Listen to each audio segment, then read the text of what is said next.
नक्सलवाद खत्म हो जाएगा, लेकिन सवाल है कि आखिर जंगल का क्या होगा।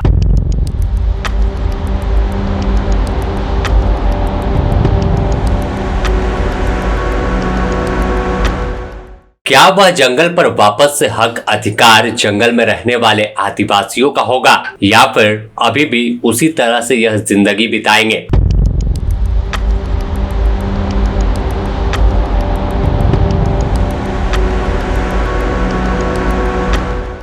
यह सवाल इसलिए उठने लगा क्योंकि झारखंड से लेकर छत्तीसगढ़ के बस्तर तक अंदर खाने एक सवाल गूंज रहा है और कहीं ना कहीं कोई गुमराह कर रहा है तो कोई फिर इसे राजनीतिक रोटी सेकने में लगा है कि छत्तीसगढ़ के सरगुजा की तरह अन्य इलाकों के जंगल पर भी उद्योगपतियों का कब्जा हो जाएगा।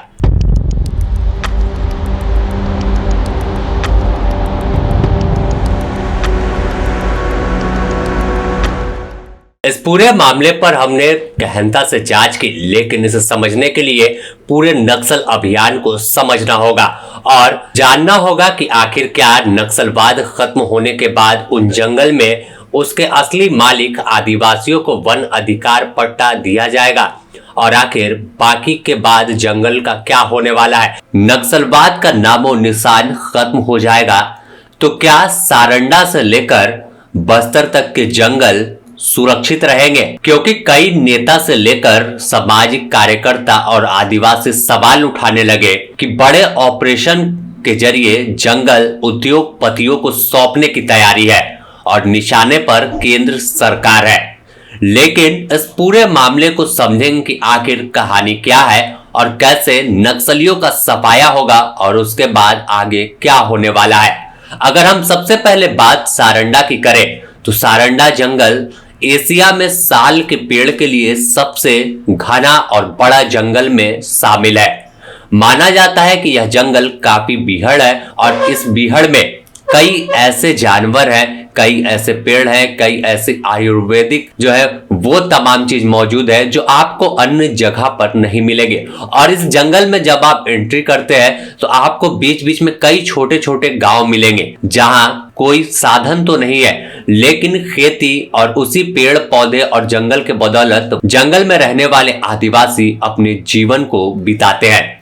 यहाँ मोबाइल नेटवर्क भले ना हो, लेकिन उनके चेहरे पर एक खुशी दिखती है और वह हर चीज से परिपूर्ण दिखते हैं। जंगल में अपनी जिंदगी जीते हैं और माना जाता है कि जल जंगल जमीन के अगर असली रखवाले कोई है तो यही है जो अभी भी इसे बचा कर रखे हुए हैं। नहीं तो हाल दिल्ली का क्या हुआ, हाल अन्य इलाकों का क्या हुआ, वैसा हाल होने में समय सारंडा का भी या झारखंड का नहीं लगेगा। क्योंकि जहां माइनिंग शुरू हो जाती है, जहां जंगल कट जाते हैं, फिर वहां बर्बादी की निशानी लिखाती है। अब हम बात बस्तर की कर लेते हैं। बस्तर भी पठारी इलाका है और यहाँ की जमीन के नीचे खनिज है। कई ऐसे खनिज है जिसे का माइनिंग होती है तो साफ तौर पर खजाना राज्य सरकार का भरेगा, केंद्र सरकार का भरेगा, लेकिन कई गांवों को उजाड़ना पड़ेगा क्योंकि जब विस्थापन होगा उसके बाद ही माइनिंग शुरू होगी। और तमाम लोगों के मन में यही डर है कि नक्सलियों की वजह से अब तक कोई उद्योगपति इस जंगल की ओर रुख नहीं करते थे, लेकिन जब नक्सली खत्म हो जाएंगे तो उनका जंगल भी शायद खत्म हो जाएगा।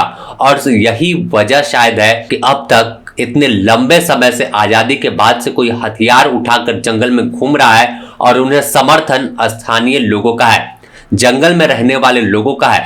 तभी तो पुलिस से ज्यादा सूचना नक्सलियों के पास पहुंच जाती है और नक्सली बड़ी घटना को अंजाम दे देते हैं। यहाँ पर हम साफ कर दें कि हम न नक्सलवाद का समर्थन करते हैं और ना ही हिंसा के रास्ता का, लेकिन यह सवाल आज हर उन लोगों के मन में है जिन्हें चिंता है कि आखिर जंगल खत्म होगा तो फिर क्या होगा और नक्सलवाद खत्म हो जाएगा, अच्छी बात है, लेकिन उनके जंगल को बचाने के लिए कौन आएगा।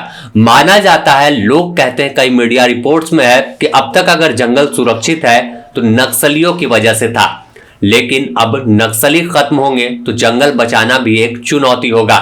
इस पूरे मामले पर हमने खिजरी विधायक राजेश कश्यप से बात की। उन्होंने साफ तौर पर कहा कि जंगल उजाड़कर उद्योगपतियों को सौंपने की तैयारी है। आपको सुनाते हैं क्या कुछ राजेश कश्यप ने कहा। ये लोग मुख्य धारा में जोड़ने के नाम से पूरा हसदेवा जंगल छत्तीसगढ़ में डानी और अबानी को दे दिया। आदिवासी कहाँ जाएंगे जी? जो जंगलों में रहना पसंद करते हैं, नदियों का पानी पीना पसंद करते हैं, वो कहाँ जाएंगे? आप अपने आधार से उनको बोलिएगा कि आप मिनरल वाटर पीजिए, केमिकल युक्त मिनरल वाटर पीजिए बोलिएगा। अरे जो जैसा चाहता है, जंगल का शेर को आप बोलिएगा कि आप शहर में आओ भाई हम रखेंगे, वो रहेगा? नहीं रहेगा। तो हर इंसान का, हर जंतु का, हर मानव का अपना अपना सोच होता है, हर का अपना अपना सामाजिक व्यवस्था होती है, तो उस व्यवस्था में ही आपको कानून बनाना पड़ेगा। साथ ही डुमरी विधायक जयराम महतो का मानना है कि उद्योगपतियों के इशारे पर नक्सल ऑपरेशन चल रहा है और जंगल में रहने वाले शांत स्वभाव के लोगों को उजाड़ने की तैयारी है। क्या मतलब है भाई, क्यों जंगल में आप जाओगे? क्यों? आप सारा पूरा देश का जल आपका, देश का पानी आपका, देश के पहाड़ आपके, ये कौन सा व्यवस्था आपने बना दिया है? और ये किससे नहीं छुपा है कि आदरणीय अडानी जी की आज बस्तर में क्या हुआ, आज छत्तीसगढ़ में क्या हुआ, क्या हो रहा है, नहीं हो रहा है, ये कौन नहीं जानता है। लेकिन क्या करें, देश की परिस्थिति ऐसी हो चुकी है। अब इस पूरे बवाल को लेकर छत्तीसगढ़ में भी कई लोगों ने सवाल उठाया है और कहा कि जंगल हम खत्म नहीं होने देंगे। सरकार खुद दावा कर रही है कि यह तमाम चीजें अफवाह है, जंगल सुरक्षित रहेगा, कहीं किसी उद्योग नहीं लगेगा। लेकिन जब सवाल फिर खड़ा हो जाता है, जब लोग सरगुजा की तस्वीर देखते हैं, सरगुजा में कैसे जब नक्सलवाद वहां पर कमजोर हुआ तो फिर माइनिंग शुरू हुई और माइनिंग बढ़ते बढ़ते बड़े इलाके तक पहुंच गई और वापस से गांव को उजाड़ने की तैयारी हुई, जिस वजह से हिंसा हुई। लोगों ने हाथ में तीर धनुष उठा लिया और फिर एक वापस से दूसरी जंग वहां पर शुरू हुई, जिसकी तस्वीर देश में सुर्खियों में बनी कि कैसे छत्तीसगढ़ के सरगुजा में कैसे पुलिस जवान और स्थानीय आदिवासी आमने सामने हैं। फिर अगर हम तस्वीर एक और दिखाए तो अरावली पर्वत की, अरावली पर्वत को लेकर हाल के दिनों में खूब बवाल मचा। एक आदेश जिसने राज्य सरकार की ओर से हाई कोर्ट, सुप्रीम कोर्ट का दरवाजा खटखटाया और बताया कि पूर्व में जो नियमावली थी उसे थोड़ा बदलिए और 100 मीटर से नीचे की पहाड़ी को अरावली नहीं मानेंगे। तो ऐसे में अगर देखें तो अरावली पर्वत सबसे ऊंची पर्वत है, सबसे बड़ी पर्वत है, कई राज्य तक सीमित है, दिल्ली, राजस्थान, हरियाणा, गुजरात तक इसकी सीमा लगती है और माना जाता है कि अगर रेगिस्तान को बढ़ने से कोई रोक रहा है तो अरावली पर्वत है। लेकिन जब 100 मीटर से नीचे वाली अरावली पर्वत नहीं मानी जाएगी, वहां पर यानी माइनिंग होगा, तो फिर वह पर्वत खत्म हो जाएगी। और कहा जाता है कि अगर 1000 छोटी मोटी पहाड़ी मिलकर अरावली पर्वत बनती है तो उसमें से 90% 100 मीटर से नीचे है, यानी एक पूरे पर्वत खत्म हो जाएगी। और वहां पर प्रोटेस्ट दिखा। तो आखिर किस ओर हम जा रहे हैं, किस ओर जा रहे हैं? विकास को लेकर या माइनिंग को लेकर अपने तमाम जंगल को, पहाड़ों को उजाड़ देते हैं तो फिर बर्बादी की निशानी सामने आती है। दिल्ली के लोग इसे महसूस कर रहे हैं कि कैसे हवा का स्तर हो गया है, जहरीली हवा में जीने को मजबूर है। तो अगर पूरे देश में ऐसे ही जंगल उजड़ गए माइनिंग के नाम पर, विकास के नाम पर, तो हम विकास नहीं विनाश के रास्ते पर बढ़ जाएंगे।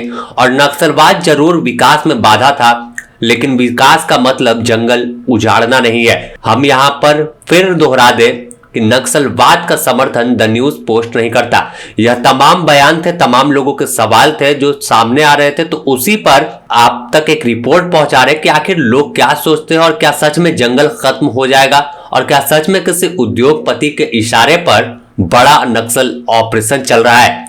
यह आने वाला वक्त तय करेगा। जब 31 मार्च को नक्सलवाद पूरी तरह खत्म होगा तो आदिवासी की जिंदगी कैसी होती है वह हर कोई तस्वीर देखेगा। लेकिन बस डर इतना तमाम आदिवासियों में है कि कहीं सरगुजा से जैसी तस्वीर निकली वैसी तस्वीर बस्तर और सारंडा में देखने को ना मिले, कि उनके जंगल को काट कर पहले पेड़ खत्म किया जाए और फिर उसके नीचे मौजूद खनिज को निकाल लिया जाए और उन्हें विस्थापित कर दिया जाए। जल जंगल जमीन बचेगा तभी इंसान भी बच पाएगा।